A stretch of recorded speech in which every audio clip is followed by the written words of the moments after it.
Good morning students. आज हम नया लेसन शुरू कर रहे हैं। लेसन का नाम है झांसी की रानी। इसकी रचयिता हैं महादेवी वर्मा, सुभद्रा कुमारी चौहान। सुभद्रा कुमारी चौहान जो है वो उस तत्कालीन जो परिस्थितियाँ थी उनके ऊपर लिखी हुई उनकी कविताएं बहुत ही ज़्यादा इम्प्रेसिव रहीं, बहुत ज़्यादा इफ़ेक्टिव रहीं, और उन्हीं में झांसी की रानी भी एक है। झांसी की रानी उस महिला की कहानी है जिसके राजा जो खुद रानी थी झांसी की, और झांसी को पूरा अंग्रेज़ जो है वो कब्ज़ा करना चाहते थे और लगातार वो षड्यंत्र करते रहते थे। उनसे लोहा लेने वाली जो महिला है उसने लगातार योद्धाओं की तरह उनसे लोहा लिया। हालांकि वो बहुत ज़्यादा सफल नहीं हो पाई, लेकिन उसने उनके दांत ऐसे खट्टे किए कि पूरे इतिहास में जो है उनका नाम प्रसिद्ध है।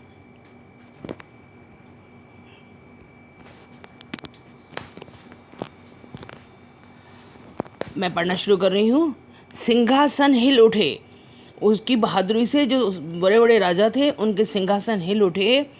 राजवंशों ने भ्रकुटी तानी थी। जो राजवंशी थे, जो राजपूत थे, जो बड़े बड़े राजा थे, उनकी भ्रकुटी तनी हुई थी। उनको भी बहुत ज़्यादा उनकी भी भौहें चढ़ी हुई थी।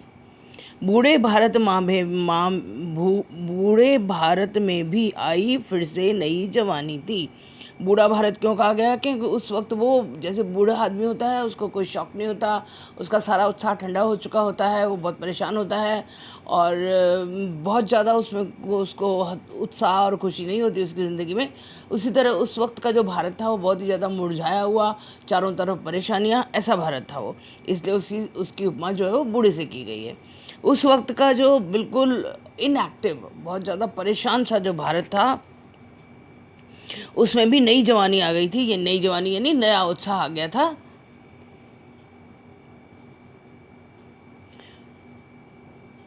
गुमी हुई आज़ादी, जो आज़ादी गुम हो चुकी थी, जो आज़ादी बिल्कुल ख़त्म हो चुकी थी, उसकी कीमत जो है सबने पहचानना शुरू कर दिया था। उसको दूर फिरंगी को करने की सबने मन में ठानी थी। झांसी की रानी के नेतृत्व में इतना जोश आया लोगों में कि सब लोगों ने ये मन बनाया, सब लोगों ने एक हिम्मत मानी कि इन फिरंगियों को, फिरंगी यानी विदेशियों को, यानी अंग्रेज़ों को, तो घर से मतलब हमारे देश से बाहर हर हाल में भगाना है। इस प्रकार जैसे ही झांसी की रानी जो है उसने अपनी तलवार उठाई, उसने अपनी वीरता का प्रदर्शन किया, वैसे ही सारे राजपूत, सारे राजवंशी वो भी अपनी भ्रकुटियाँ तान के यानी अपनी भुहें चढ़ा के उसके साथ आके उसके साथ ज्वाइन हुए, और सारे पूरे भारत में एक उत्साह की लहर छा गई थी।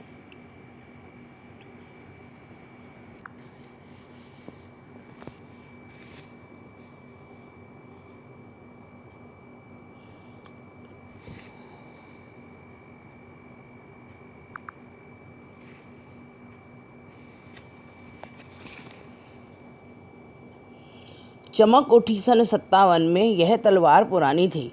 1857 की बात है। 1857 में वो तलवार जो है वो चमक उठी। हालांकि तलवार तो पुरानी थी, तलवार पुरानी थी यानी सारे जो परेशानियां और जो झगड़े और जो वीरता और जो ये सब प्रदर्शन थे वो तो पुराने थे, भारतीयों में पहले से थे, लेकिन वो सिर्फ दबे हुए थे, और लक्ष्मीबाई के नेतृत्व के साथ ही वो सब चमक उठे वापस।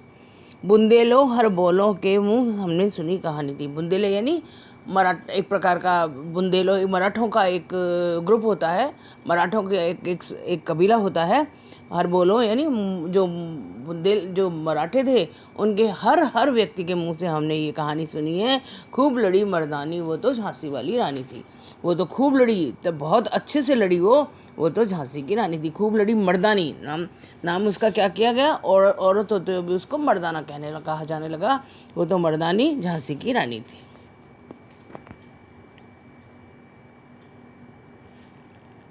कानपुर के नाना की मुंह बोली बहन छबीली।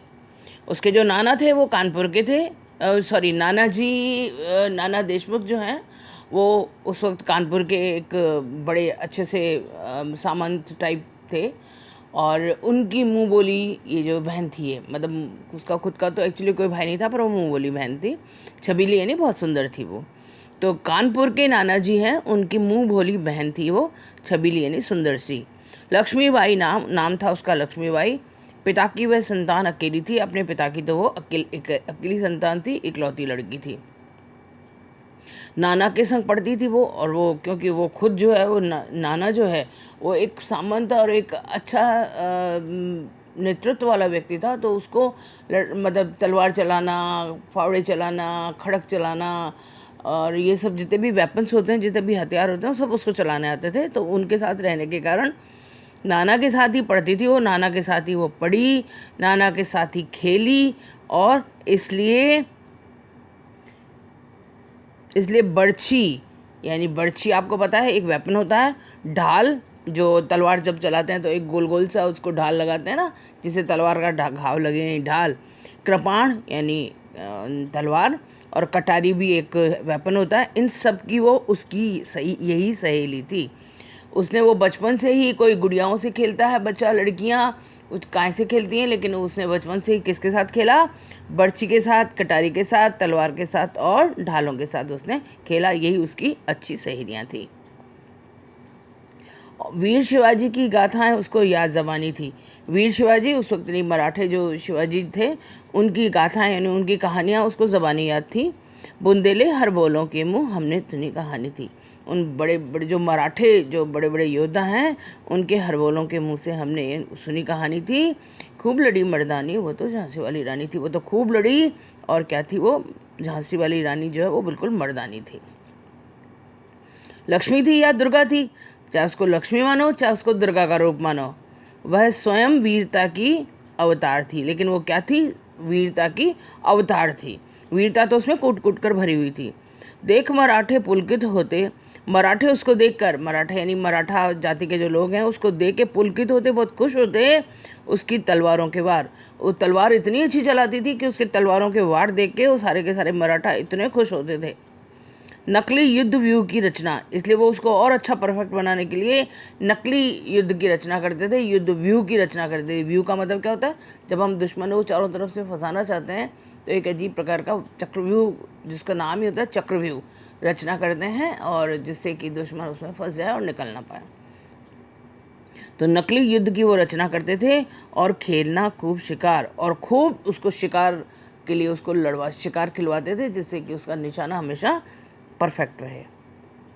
सैन्य घेरना, सैनिकों को घेरना, दुर्ग तोड़ना यानी बड़े बड़े जो महल हैं उनको तोड़ना, ये थे उसके प्रिय खिलवाड़। ये उसके सबसे अच्छे, उसके प्रिय खेलने की जो खेल होते हैं वो उसके प्रिय खेलने के खेल उसके ये थे कि कहीं जाके दुर्ग तोड़ आए, कहीं जाके तलवार तोड़ दिया, कहीं सैनिकों को पकड़ लिया। इस टाइप के खेल उसको बचपन से ही पसंद थे।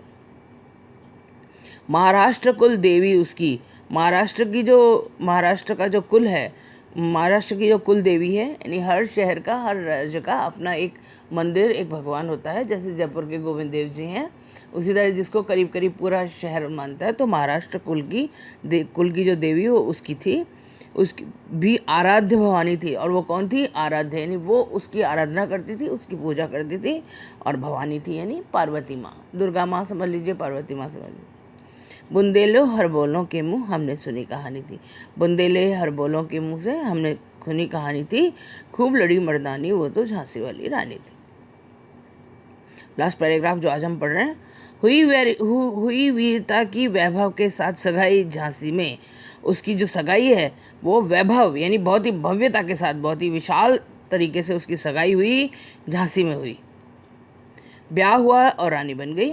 वो उसका ब्याह हुआ, उसका विवाह हुआ, और वो क्या बन गई? लक्ष्मीबाई। झांसी में जाके वो क्या बन गई?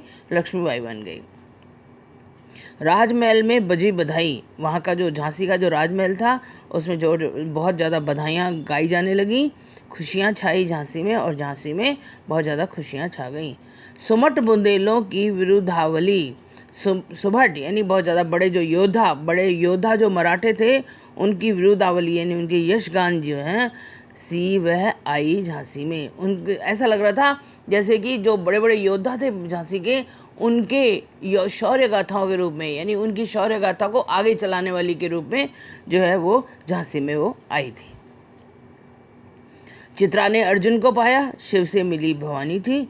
चित्रा अर्जुन के लिए उसने बहुत वीर तपस्याएं वगैरह की, व्रत किए, तो उसने अर्जुन को पाया। शिव से मिली भवानी थी और पूजा तपस्या करके शिव जी किससे मिले? पार्वती से मिले। भवानी यानी पार्वती। उसी तरीके से इसकी जो बिल्कुल ऐसा ही ये भी जाके झांसी के राजा से मिली। ऐसा लग रहा था जैसे कोई नई सृष्टि की रचना करनी हो, उसको नए इतिहास की रचना करनी हो, और वैसा ही हुआ भी। बूंदे ले हर बोलों के मुँह, हमने सुनी कहानी थी, खूब लड़ी मर्दानी, वो तो झांसी वाली रानी थी।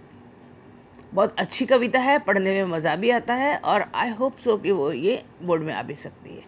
तो आप इसको पढ़िएगा। इसका भावार्थ लिखने की ज़रूरत नहीं, क्योंकि मुझे नहीं लगता कि इसमें कुछ भी ऐसा एक भी शब्द है जो आपको नहीं आता हो।